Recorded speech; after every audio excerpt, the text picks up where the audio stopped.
Hello friends, I am Ganesh sir. Welcome on my YouTube channel Maya public school. दोस्तों, आज का मेरा topic है टाइम एंड टेंस। मैंने पिछले क्लास में भी आप लोगों को बताया है टाइम एंड टेंस के बारे में। तो आज टाइम एंड टेंस का मैं बेसिक नहीं पढ़ाऊंगा, क्योंकि कल मैंने बेसिक पढ़ाया था, जड़ पढ़ाया था, टाइम एंड टेंस की जड़ पढ़ाया था। अपने बचपन से टाइम एंड टेंस सीख रहे हैं।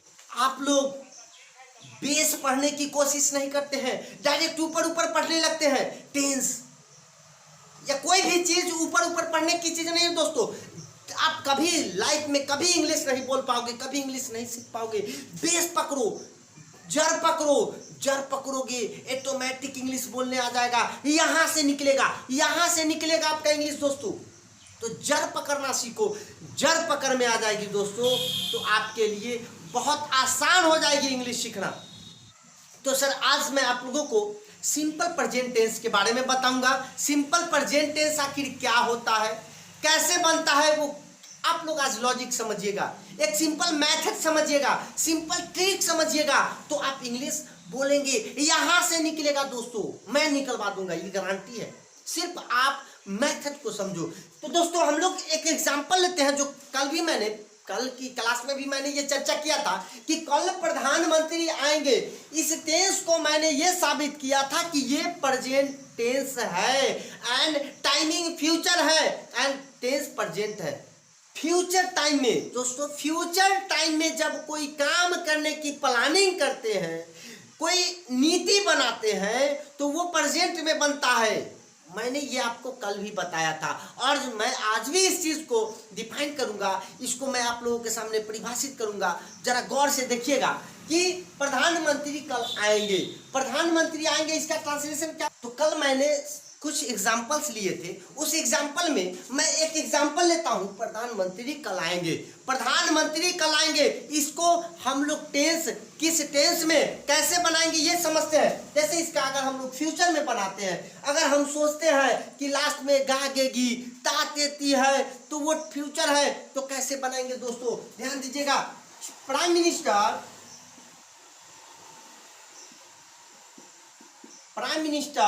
will come tomorrow. Prime Minister will come tomorrow and Prime Minister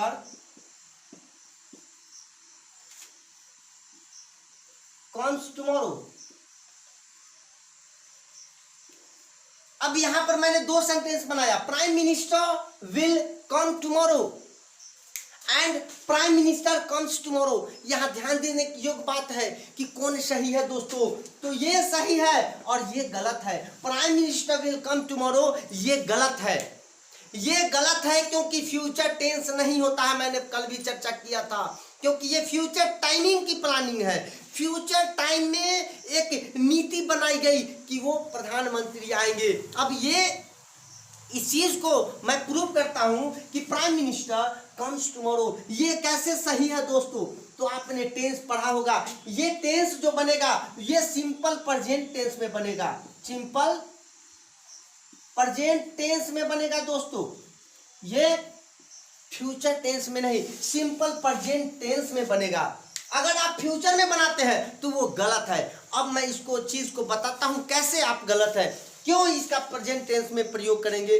तो दोस्तों, टाइमिंग की जो मैंने चर्चा की, टाइमिंग मतलब कि भविष्य में आने का जो प्लानिंग हुआ, जो निर्णय जो लिया गया, जो वहां पर कल, ये ध्यान दीजिएगा, ये कल जो टाइमिंग लिया गया, वो टाइमिंग दो तरह का होता है। एक होता है फिक्स और ये दूसरा होता है नॉट फिक्स। फिक्स क्या होता है समझ लीजिए। फिक्स में जहां पावर दिखे, जहां एबिलिटी दिखे, मीन्स कहने का मतलब फिक्स काम वो होता है, फिक्स टाइम वो होता है जो आपको, मीन्स प्रधानमंत्री को कल आना है। अगर नहीं आएंगे तो उनके दर्शक नाराज होंगे, वहां सारी व्यवस्था किए हुए है।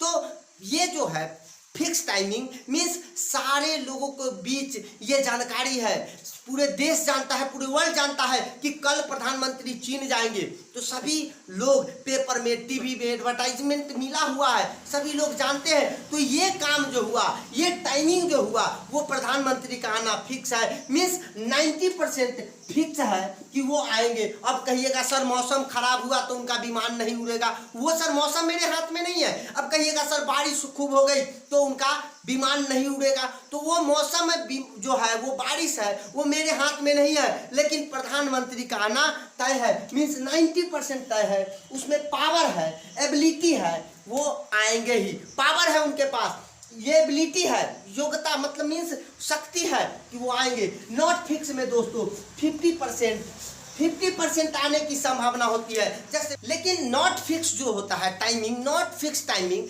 मीन्स 50% आशा। जैसे मैं कल आऊंगा, ये 50% आ भी सकते हैं ना, मेरी मर्जी, क्योंकि लोग मैं जाऊं या ना जाऊं, कोई किसी को कोई फर्क नहीं पड़ता है, इसलिए वो 50% मीन्स नॉट फिक्स टाइमिंग है।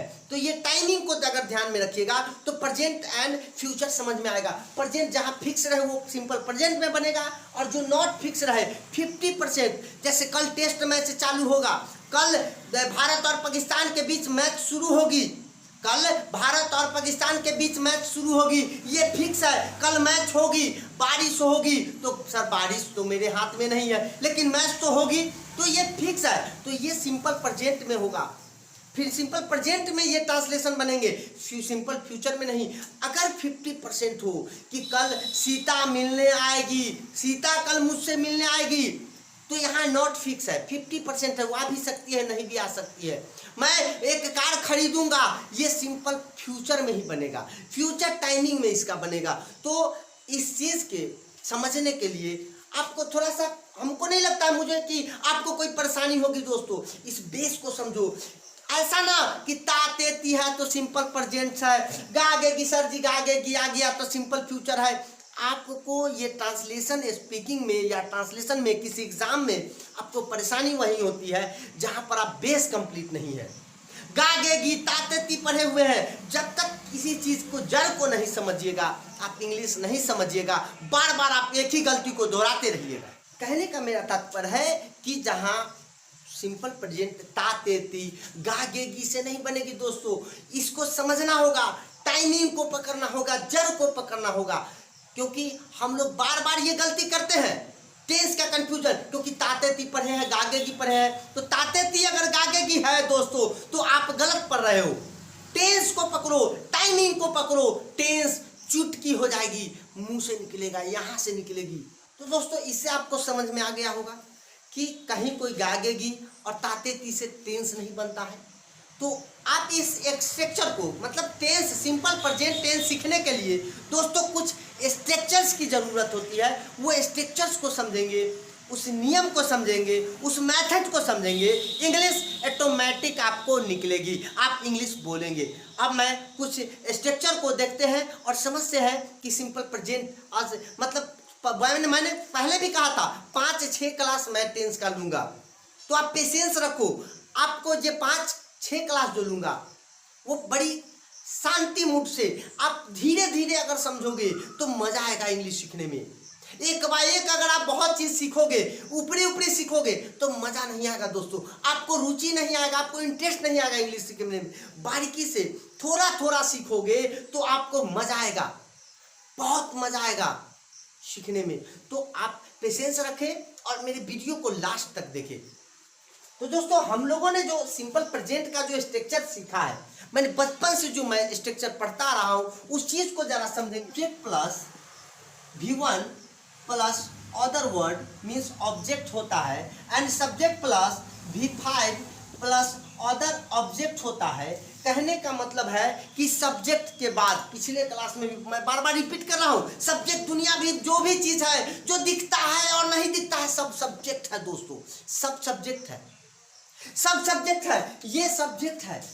तो वर्ब, सब्जेक्ट के बाद verb 1 and V5 means verb का 5वां रूप मीन्स प्रेजेंट फॉर्म, जिसको हम लोग पढ़े थे, प्रेजेंट फॉर्म का प्रयोग होता है, एंड अदर ऑब्जेक्ट। मिला जुला के देखिए तो हम बचपन में पढ़ते थे subject plus V1 and V5 plus object. क्या ये सही इसका जो स्ट्रक्चर है उस स्ट्रक्चर पर आ गए हम लोग, इसका जो मूल जो मेन स्ट्रक्चर था उस स्ट्रक्चर पर आ गए। कहने का मेरा मतलब है कि subject plus V1 V5 plus object, subject plus V1 object and subject plus V5 plus subject, इस चीज को अगर छोटा करके गहराई से समझेंगे दोस्तों तो चुटकी में बहुत आसानी से ये टेंस आपके मुंह से निकलेगा, आपसे इंग्लिश मुंह से निकलेगा। देखिएगा इसका प्रयोग हम लोग ये टेंस जो ये देखिए ये V1 का प्रयोग हम लोग कहाँ करते हैं, प्लूरल सब्जेक्ट के साथ करते हैं। कहाँ करते हैं, प्लूरल सब्जेक्ट के साथ करते हैं। और इसका प्रयोग हम लोग कहाँ करते हैं, सिंगुलर वर्ब के साथ करते हैं। वर्ब का पांचवा फॉर्म जो होता है दोस्तों वो हमेशा सिंगुलर फॉर्म होता है, जिसमें एस या एस लगा रहता है, वो सिंगुलर फॉर्म होता है। आप ध्यान लो, आप जान लो इस बात को, क्योंकि वर्ब मैं नहीं बताऊंगा, वर्ब दोस्तों आपको खुद पढ़ना होगा, वर्ब फॉर्म आपको खुद याद करना होगा, खुद तैयारी करना होगा, वो मैं नहीं बताऊंगा। क्योंकि मैं जो बताऊंगा एक मेथड बताऊंगा, एक ट्रिक बताऊंगा आपको कि कैसे इंग्लिश बोला जाता है। तो सब्जेक्ट प्लस V5 का मतलब दोस्तों एस या एस, किसी वर्ब किसी एक्शन के लास्ट में एस या एस लगा रहता है तो वर्ब 5 उसको कहते हैं, उसको वर्ब 5 कहते हैं। इस स्ट्रक्चर से बनता है सब्जेक्ट प्लस V1 V5। कहने का मतलब क्या हुआ मेरा, तो दोस्तों आपको मैंने सिंपल प्रेजेंट टेंस का सारा बेसिक बता दिया। अब हम लोग कुछ एग्जांपल्स लेते हैं इस स्ट्रक्चर पर, इस सिंपल प्रेजेंट के स्ट्रक्चर पर कुछ एग्जांपल लेते हैं और उस एग्जांपल के माध्यम से समझेंगे, हम लोग समझेंगे कि इस सिंपल प्रेजेंट के इस स्ट्रक्चर पर कैसे हम लोग किसी हिंदी से इंग्लिश ट्रांसलेट करेंगे, इंग्लिश बोलेंगे, इस चीज को समझेंगे। तो हम लोगों ने दो स्ट्रक्चर लिया, एक subject plus V1 V5 plus subject means positive structure and दूसरा है नेगेटिव स्ट्रक्चर। नेगेटिव में डू एंड डज का प्रयोग। दोस्तों मैंने बोला था सिंगुलर सब्जेक्ट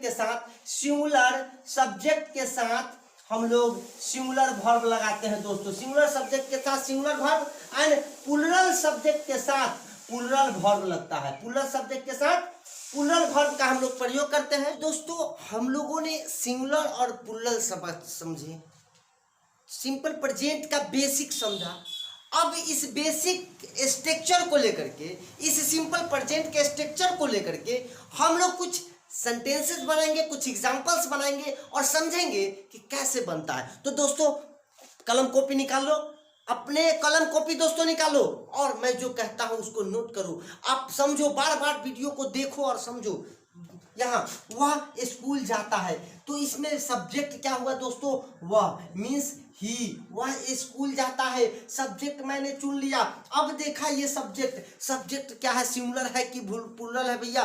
तो पहले भी मैंने कहा सब्जेक्ट सिंगुलर तो V1, सब्जेक्ट प्लूरल तो V1 एंड सब्जेक्ट सिंगुलर तो V5 मीन्स एस या एस। तो वह सिंगुलर है या प्लूरल है, तो सब्जेक्ट यहाँ दिख रहा है सिंगुलर, तो सिंगुलर सब्जेक्ट के साथ singular verb means go means जाना, और सिंगुलर वर्ब होता है ईएस लग जाएगा मीन्स वर्ब 5, एस या ईएस लगे तो verb 5। Subject verb means subject singular तो verb singular, he goes to school. अब तुम सुबह उठते हो, यहाँ दिया गया you means subject plural, you means एक नहीं, यू मीन्स अधिक भी हो सकता है, तुम लोग, आप लोग, तुम भी हो सकते हैं, एक और से अधिक का बोध होता है। इसीलिए यहाँ पर यू जो है, तुम जो है, ये सब्जेक्ट हुआ, क्या हुआ, प्लूरल, तो वर्ब भी plural, verb plural means go. सुबह उठते हो, उठना का क्या होता है, you get up in the morning, you get up in the morning. मैं बात TALK talk, I talk means मैं बात करता हूँ। कल टेस्ट मैच शुरू होगा, यहाँ गागेगी मीन्स नहीं, ये कल का प्लानिंग है, कल मैच शुरू होगा, कल टेस्ट मैच शुरू होगा, मैंने पहले भी बताया था। तो टेस्ट मैच